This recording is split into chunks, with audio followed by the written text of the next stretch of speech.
সকল প্রিয় বন্ধুদের প্রতি রইল অনেক অনেক ভালোবাসা এবং শুভকামনা। একদম 5 মিনিটের ভিতরে রান্না করে নিলাম পালং শাক দিয়ে সামুদ্রিক মাছের একটা রেসিপি। কেমন লাগছে জানাতে কিন্তু ভুলবেন না। নমস্কার বন্ধুরা, সবাই কেমন আছেন? আমি কুকিং হাউসের পক্ষ থেকে চলে আসলাম আপনাদের মাঝে একটা পালং শাকের রেসিপি করব।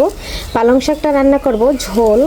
আর এই পালং শাকটা ঝোল রান্না করার জন্য পালং শাকটা খুব সুন্দর করে উঠিয়ে ধুয়ে নিয়েছি। এটা আমার বাগানের পালং শাক, তবে উঠানোটা বন্ধুরা দেখাই নাই, যেহেতু ভিডিওগুলো একদম অনেক বড় বড় হয়ে যায়। আর এই কুকিং হাউসের পক্ষ থেকে সব বন্ধুদের জানাচ্ছি মন থেকে অফুরন্ত ভালোবাসা।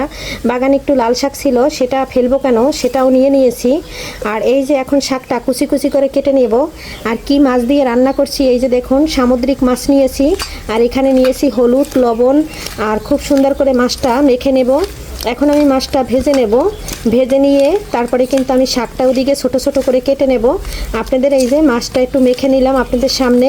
হলুদ লবণ যেহেতু একদম মাছের ভিতর দিয়ে নিয়েছি। আর এটা হইল পোয়া মাছ। আমার বোনে কিন্তু সামুদ্রিক মাছ ছাড়া আর নদীর মাছ ছাড়া অন্য কোনো মাছ খায় না, তার জন্য কিন্তু ওর জন্য এই রেসিপিটা রান্না করছি। আমার বোন খাবে, আর এই আমরা সবাইই খাবো, তবে বোনের জন্য স্পেশালভাবে রান্না করি। আর ও যেহেতু অন্য মাছ খেতে চায় না। তেলটা গরম হয়ে গেছে, মাছগুলো দিয়ে দিচ্ছি। মাছ ভাজতে ভাজতে আমার শাকটা কিন্তু কেটে নেব।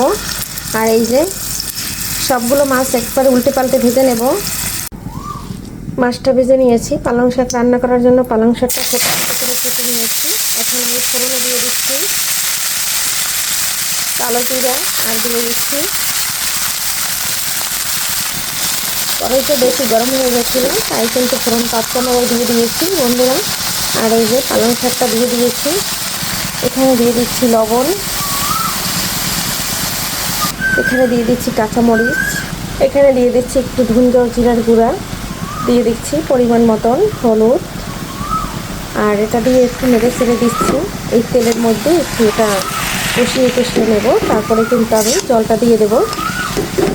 আর এই পালং শাকটা রান্না করার জন্য আমি বেশি একটা মশলা ব্যবহার করি না। আর এখানে কিন্তু পেঁয়াজ রসুন কিছুই দিব না, যেহেতু সামুদ্রিক মাছ দিয়ে রান্না করব। এমনিতেই কিন্তু খেতে দুর্দান্ত হবে। আর এখানে কিন্তু তেলের পরিমাণটা আমি ফোড়নের সাথে সব দিয়ে দিয়েছি। আর আমরা শাক কিন্তু বেশি একটা জাল দিয়ে রান্না করলে পুষ্টিগুণটা থাকে না, এটা আমরা মোটামুটি সবাই জানি। তাই আমি এই যে শাকটা কিন্তু দেওয়ার পরে অনেকটা কমে গিয়েছে বন্ধুরা, অনেকটা জল বের হয়েছে। এখানে দিয়ে দিলাম 1 গ্লাস গরম জল। আর এখন দিয়ে দেবো মাছগুলো দিয়ে কিন্তু আরও 5 মিনিটের মতো রান্না করে নেব। আর শাকটা কিন্তু আমি একটু কষিয়ে নিলাম হলুদ মরিচ লবণ দিয়ে। আর এখানে আমি কাঁচা মরিচটা দিয়েছি, আর কিন্তু মরিচ দেব না। এখন আমি এই যে মাছগুলো দিয়ে দিচ্ছি। মাছগুলো তুলে রেখেছিলাম, এখন মাছগুলো দিয়ে একটু নেড়ে ছেড়ে দিচ্ছি। বন্ধুরা, শাকটা কত অল্প সময়ের ভিতরে রান্না হয়ে গেছে। এখন আমার একটু জিরার গুঁড়া দিয়ে দেব। আর আজকে কিন্তু ধনেপাতা নাই বাসায়, তাই দেব না, তাতেই কিন্তু শাকটা অনেক মজা হবে। এখন আমি এখানে ভাজা জিরার গুঁড়োটা দিয়ে দিচ্ছি, দিয়ে একটু নেড়ে ছেড়ে নিচ্ছি।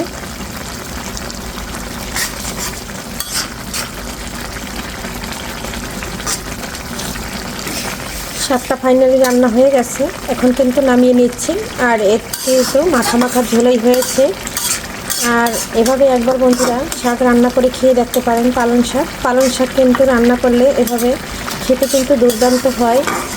এটা কিন্তু আমাদের সাথে আমরা খাবো গরম ভাত দিয়ে, গরম ভাতের সাথে একদম জমে যাবে। এখন শাকটা নামিয়ে নিয়েছি বন্ধুরা। এই যে দেখুন, অল্প সময়ের ভিতরে একদম রান্না করতে 5 মিনিটও লাগেনি, আমার পালং শাকটা রান্না হয়ে গেছে। শাকের কালারটা দেখুন একদম সবুজ রয়েছে। এভাবে বন্ধুরা অল্প জাল দিয়ে যদি শাক রান্না করা হয়, এতে কিন্তু পুষ্টিগুণ একদম ভরপুর। আর কে কোথা থেকে আমার ভিডিওটা দেখছেন অবশ্যই জানাবেন। আর আমি কিন্তু একদম ছোট ছোট ভিডিও দিই, তাই আমার সঙ্গে থাকবেন। আপনারা আমার ভালোবেসে ভিডিওগুলো দেখবেন, আমিও আপনাদের পরিবারে চলে যাব। আর দেখে একটা কমেন্ট অবশ্যই রেখে যাবেন, তাহলে আমি আপনাদের পরিবারে চলে যাব। আমিও যে আপনাদের পরিবারে ভালোবাসা দেব। আর এভাবে সবাই আমার পাশে থাকবেন, এবং আমি একদম নতুন ছোট্ট পরিবার, সবাই আমার পাশে থাকবেন। আমিও আছি সকল সময় আপনাদের পাশে।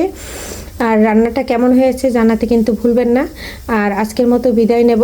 সবাই ভালো থাকবেন, সুস্থ থাকবেন। আবারও দেখা হবে নতুন কোনো ভিডিওতে। এ পর্যন্ত সবাই সুস্বাস্থ্য কামনা করে বাই বাই।